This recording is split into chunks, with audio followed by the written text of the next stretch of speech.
Hello everybody, this is Danny from Deep South Homestead. I've been asked to do some different series about vegetables and about gardening. So what I've decided is to just start with Gardening 101. Let's talk about the basics to start with. And the first thing we want to look at when it comes to gardening is soil type. And you first have to determine what type of soil that you actually have in order to know what to do and when to do it and how to do it in your garden. Now there's basically a couple of different types of soil. You can either have a clay soil, actually like three of them I want to say. You can have a clay soil, you can have a loam soil, a sandy loam soil, or you can just have sandy soil. Now two of them require large amounts of organic material being added to them in order to function properly. Now, if you're like me, I have a sandy soil here in the Deep South where I live. I have to amend in lots of organic matter in order for it to be able to retain moisture. It doesn't do me any good to mulch the ground if I don't have a lot of organic matter in the soil, because water goes through my soil just like through a sifter. And it basically just, you can sit there with a water hose on the ground and it just never puddles. It just constantly keeps going in the ground because it's so sandy here. And I'm having to add organic material and lots of it. And silt and stuff like that I add to my soil, and I've pretty much got my soil where it needs to be now. But then you have what's called a sandy loam soil. Now this is the soil that you're actually trying to create, is a good sandy loam soil, something that doesn't get boggy, but yet it doesn't dry out too quick. It retains just the right amount of moisture in the soil. It has good amounts of organic matter in it. It has the proper amount of sand and the proper amount of clay particles, so that it doesn't get hard and packy, but yet it retains a little bit of water and doesn't become a mud hole. But then you have what's called clay soil, which has very fine silt particles in it with very little sand and very little loam in it. And it is, some places we call it taller mud. The more you walk in it, the taller you get. It's very sticky usually. When it rains, it holds water for days on end. It's what ponds are built out of. It's not good for gardening at all. When it dries out, it's like concrete. You can't do anything with it. So it needs large amounts of organic matter also. So we see that now it doesn't need organic matter to make it hold moisture. It needs organic matter in it so that it can be more fluffy, not so compacted, and yet still hold the right amount of moisture in it. So we see that clay and sand need organic matter and lots of it added to it for different reasons. Now, once we've determined that, now a lot of people say, well, how will I know what kind of soil I actually have? There is actually a test online you can go and do. I think it was even in the Mother Earth magazine one time. If you have some old subscriptions, you might go back and hunt it, where you take a quart jar and you put so much dirt in it, a little bit of dishwashing liquid, and some water, and you shake it up really, really, really good, and then you set it and let it set overnight to the next day. And you take a ruler and you measure, because the organic matter is going to come to the top. Then you're going to have your silt and you have your sand in it, and you'll be able to measure each one of those. It gives you a chart to look at to be able to tell exactly which type of soil you have and how much of what you need to add to your soil to get to that perfect sandy loam soil that you're looking for.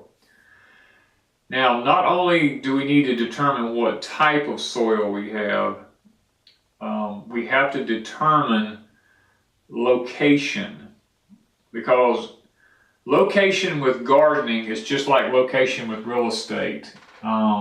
It depends on literally where you're located as to your success, much like real estate and selling property or homes or anything like that. It's all about location, location, location.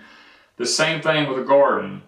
Now, a garden doesn't need, if it's a 14-hour sunlight day, a garden does not need 14 hours of sunlight. A garden mainly needs 6 to 8 hours of sunlight, predominantly the morning sun. It doesn't necessarily need the hot evening sun, but it does need the morning sun to burn the dew off, or in case you plant vegetables early in the year and there's the coldness, starts setting in. When the sun comes up, it can warm it and dry it real quick. So we see that location is good. Now, I personally like to have a southeast facing garden, because in the winter time it has the southern exposure. In the summertime, the northern exposure is not quite so bad. The sun's not quite so hot on it, and it gets rid of the early spring temperatures in the morning. Seem to warm up a lot quicker for that soil. That soil seems to warm up quicker in the spring. Where if you have a garden that's mainly west or northwest facing or north facing, that soil takes a long time in the spring to actually warm up without the use of some sort of black plastic or something like that, mulch on the ground, to warm it up to the point where you can actually begin to plant in it. So we see that location is everything with a garden. Now, you need at least 6 to 8 hours of sunshine. Remember that, predominantly morning and midday sun. Not so much the evening sun, because plants need to really begin to cool off in the evening time. They don't need to stay necessarily so hot. And then once we've done that, we need to determine our pH in the soil. Now, pH is probably one of the most important things in a garden that you could do for your garden. Without the proper pH, you can put all the fertilizer and nutrition in that soil that you want, but if the pH is not right in that soil, a lot of this nutrition is bound up and the plants cannot take it up and it cannot use it. So we want to make sure that we get our pH where it needs to be. Now, there's a rule of thumb that I've learned as a gardener, that if I can keep my pH between 6.5 and 6.8, that most garden vegetables will fall within that category. Now, there are some exceptions, like Irish potatoes, or they need a 5 or 5.5 to really do good. So anywhere I'm going to plant potatoes, I always make sure my pH is a little acidic, because plants like most garden vegetables like a slight acidic. They don't want to be 7, which is neutral. They prefer 6.5 to 6.8 pH. And a lot of people go, well, I don't know how to read the pH in my soil. Well, look, you can go to most garden supply centers and stuff like that, and they sell a pH meter that you can get for around $40, maybe $45 for a decent one. And if you follow the instructions and dampen the soil in a cup like you're supposed to, and clean the probes and put it down in it. I've been using one now for probably 25 years or longer. It works really good for me. The thing I like about them is you can test the soil right by a particular plant. If you've got one plant that's not doing so good, you can check to see if there's something wrong with the pH right there at that plant. Now, right along with the pH meter is a moisture meter and a fertilization meter. You can also get these different meters, or you can get a 3-in-1. It tells you the moisture content, and you can stick these probes down in the ground. It tells you how deep the moisture is in the ground, what that moisture is at a certain depth in the ground. Because a lot of people, and we'll cover the moisture in just a minute, but a lot of people don't water their gardens properly. Now, once we've determined our soil type, our location, our pH in the soil, we need to make sure that we understand the watering aspect of a garden. Now, most gardens require at least, or most plants, let me say, require at least 1 inch of water per week. Now, there's lots of times people will sit there with water hoses and they'll just spray them and spray them and spray them, and they'll think that they've actually watered a garden. They can stand there for hours spraying it and they think they've watered their garden, when in reality you really haven't. Really what you've done is created disease for your garden, because you start wetting the foliage, then you start opening up the plants to different viruses and stuff like that. And not only that, water that's put on the surface has a tendency of a certain percentage of it evaporates before it ever gets into the ground. And then what you're doing is you're bringing all the roots to the plant to the surface rather than keeping them deep in the ground by not watering thoroughly. And most plants will go into shock when the sun comes out during the day, and you'll notice that because you'll see the plants wilt down when the sun comes up and gets hot on them. That's because you've brought all the roots to the surface. That's caused by shallow watering. Now, the best way is to use a drip irrigation system or flooding the middles of the rows. We have a tendency to use a couple of different ways in my life. I've used a drip irrigation, used to when I farmed and sold vegetables commercially. I used a drip irrigation underneath plastic, worked fantastic.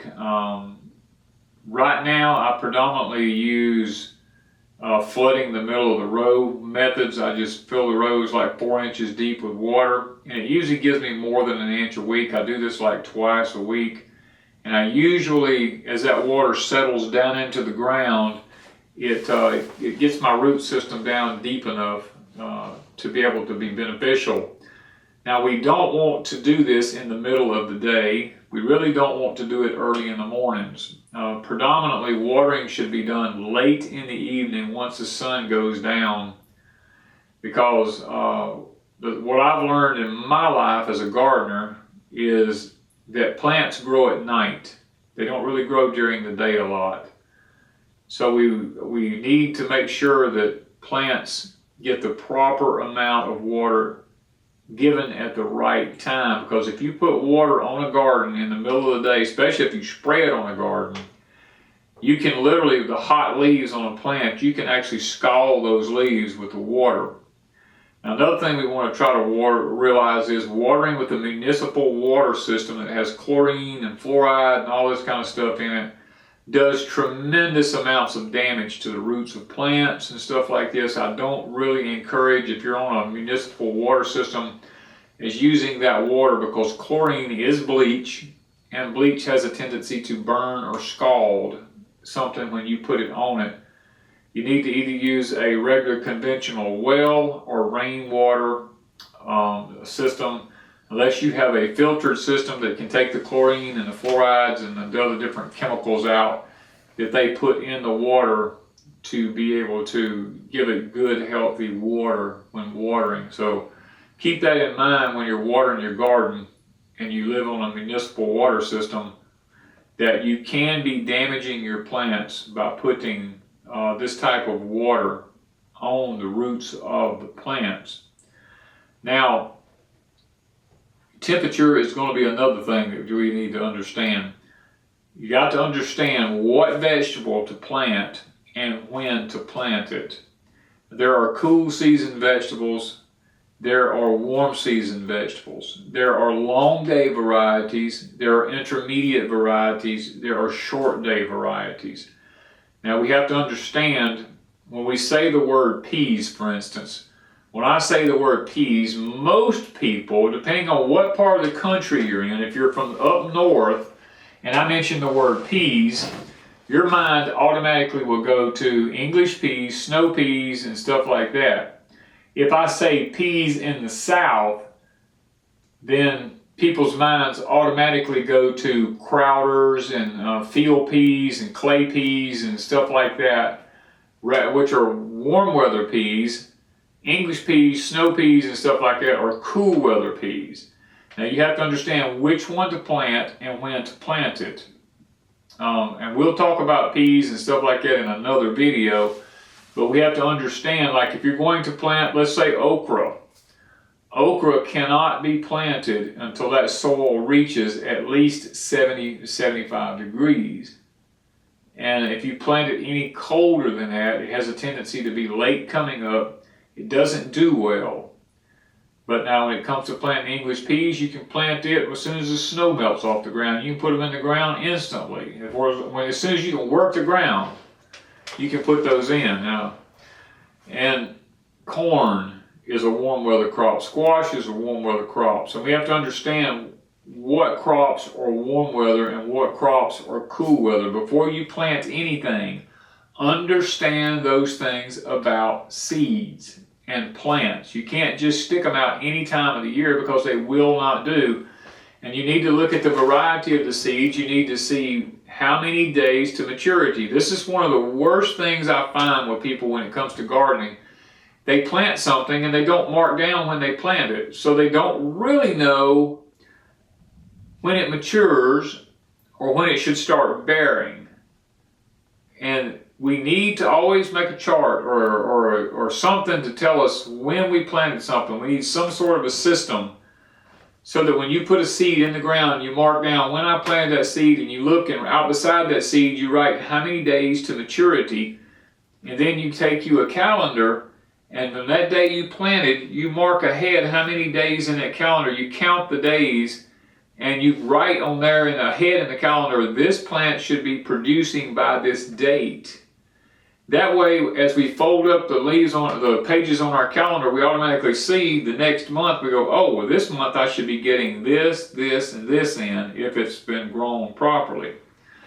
And one of the biggest things I see with people in gardening and when making mistakes is they don't understand that from the time you put a seed in the ground, that seed only has X number of days to mature. Like corn, for instance, when I plant my corn seed in the ground, at 125 days, that corn should be completely matured and ready to start drying on the stalk. Now, if I plant that corn and I don't fertilize it properly and I don't get the right nutrition to it and the pH is not right in the soil, then when that number of days comes up and it's only 2 feet or 3 feet tall because I don't have the proper nutrition there, and it begins to tossle, it's never going to do anything. And we have to understand that plants have certain numbers of days to maturity. And we've got to get the proper nutrition, the proper water there, and the proper amounts of sunlight in order to make that happen. Now, some people will tell me, now, Danny, my plants are just too tall, they're spindly. What's wrong? Well, there's a couple of things. They're either planted too thick, or they're not getting the proper amount of sunlight. And they're having to reach through from shade to reach for sunlight, or they're just not getting enough nutrition.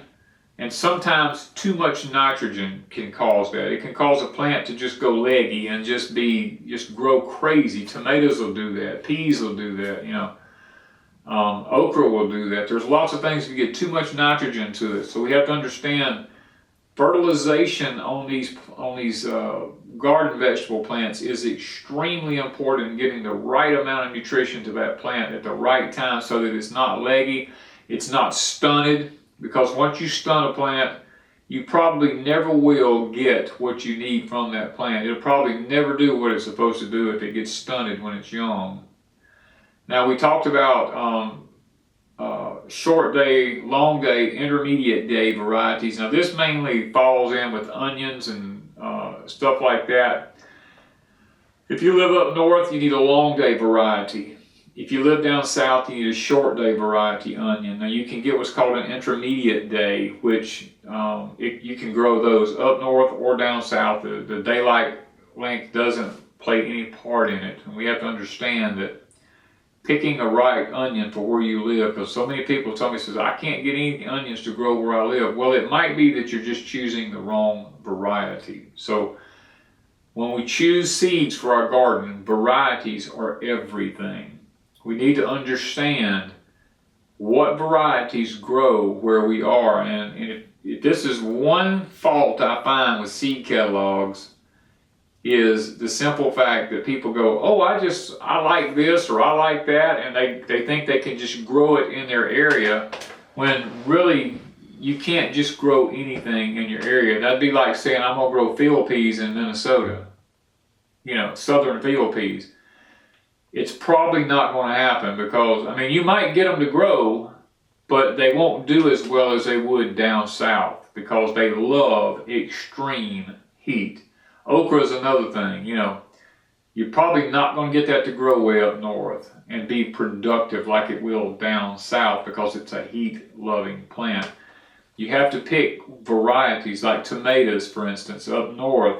You got your early girl varieties, you've got opalcas and stuff like this that you can plant up north, because they take the cool weather better than they do down here. They don't do too good in the heat down here.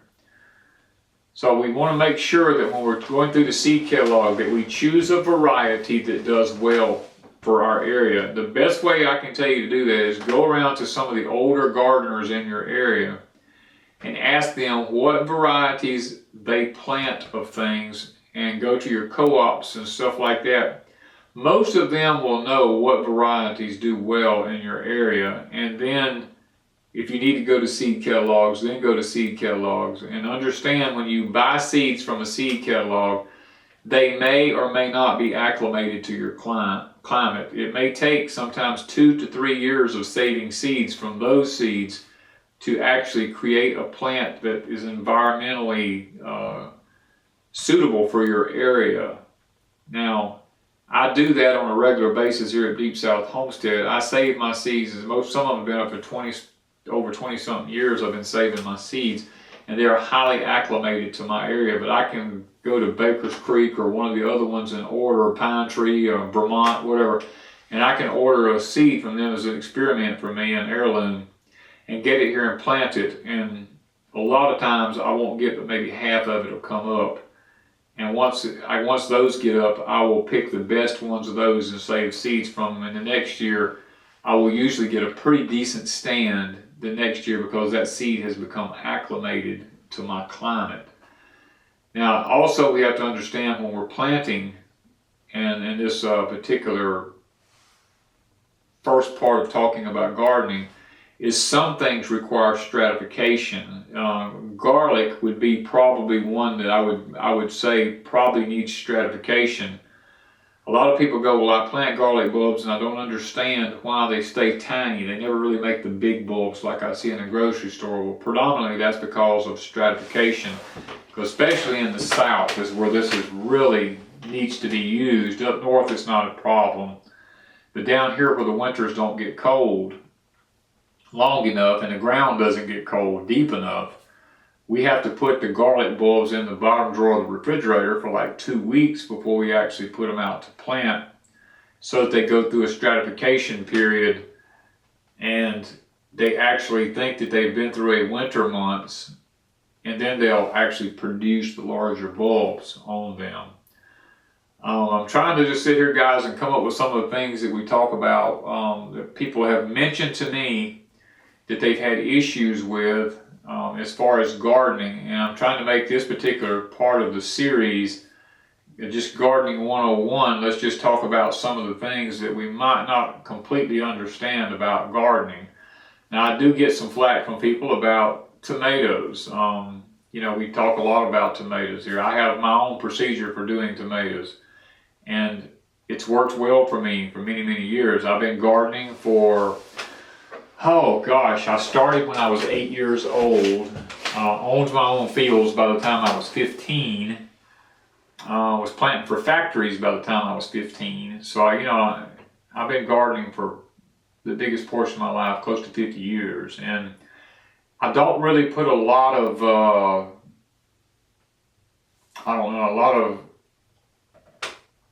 trust into big universities where they do all these testings and stuff like that. Some things are good to know, but most of what I've learned has been just through trial and error. And over the years, I've figured out what works for me and what doesn't work for me. It doesn't necessarily mean that it's going to work for you. So you have to understand, in your area, in your climate, that you've got to know zones, because zoning is extremely important when you go to planting. I live in zone 8. Sometimes I live in zone 9. It depends on what kind of weather patterns we're having. This year we went from, you might want to say zone 7 as far as winter temperatures, because we was having frost and light snows and sleet and stuff like that. And in a couple of week period, we dropped all the way over to 100-degree temperature almost. And like we went to zone 9, like we completely skipped zone 8 that I was in. And you have to adjust for that when you're planting. And with the weather anomalies that we're beginning to see now, like these solar minimums, I'm having to change varieties. And we talked about that a while ago about choosing the right varieties. Now, just because you choose a variety doesn't necessarily mean that variety is going to work for you every year.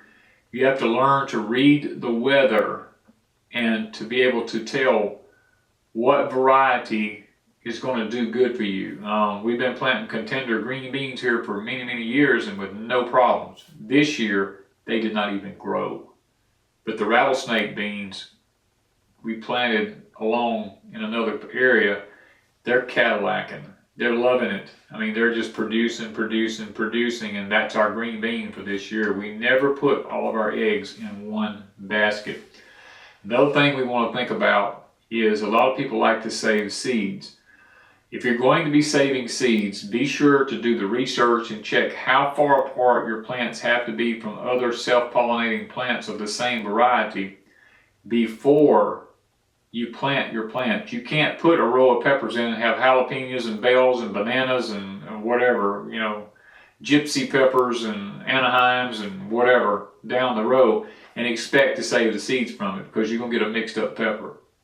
They're going to need to be at least 100 feet apart, the different varieties. Tomatoes are the same way. Always check your genus names on squashes and cucumbers and melons and pumpkins. Whether it's a cucurbita pepo or, make sure you understand, or a cucurbita maxima, make sure you understand what will cross-pollinate with what before you actually go to putting stuff in a garden and saying you're going to save seeds from it. That's another big mistake I've seen, because people have sent me seeds and I'll grow them and I end up with a hybrid that's crossed up because they didn't properly save their seeds in the right manner. I've seen this happen many times with seeds that have been sent to me. Another thing you want to look at is wind blocks in a garden. Whichever way the predominant prevailing wind from your garden comes from during a particular time of the year, you need to be able to plant something tall to block the wind off of your plants, like sunflowers or maybe some rows of corn or something, some pole beans or something like that, to block the prevailing winds from tearing and damaging your plants. That's another thing that you want to think about when you're gardening. And the main thing, guys, is look, just do this. Test your soil. Find out what kind you have, whether it's sandy, clay, sandy loam, whatever. Do the right testing, find out your pH, figure out what seeds grow good in your area, find out varieties on particular seeds. And guys, look, don't put them too close together. Make sure you water it properly. Make sure you water it at the right time of the day. Make sure you get the proper nutrition to that plant. Understand that that seed only has so many days to get from point A to point B. If you extend it beyond that, then you have an unhealthy plant and you have unhealthy vegetables. It just makes a plant more susceptible to diseases and viruses and stuff like that if it's having to struggle to survive. Okay, guys, the next session we do, I probably will pick a particular variety of or a particular plant, whether it be a tomato or a pepper or a watermelon or a squash or a pumpkin or whatever, and we'll dissect that particular vegetable and we'll try to see if we can't figure out what it is, how it grows, what it needs, the proper soil type, proper pH, what's some good methods, what's some things to do and what's some things not to do on those particular vegetables. So until the next video, thank you all for watching, and thank you from Deep South Homestead.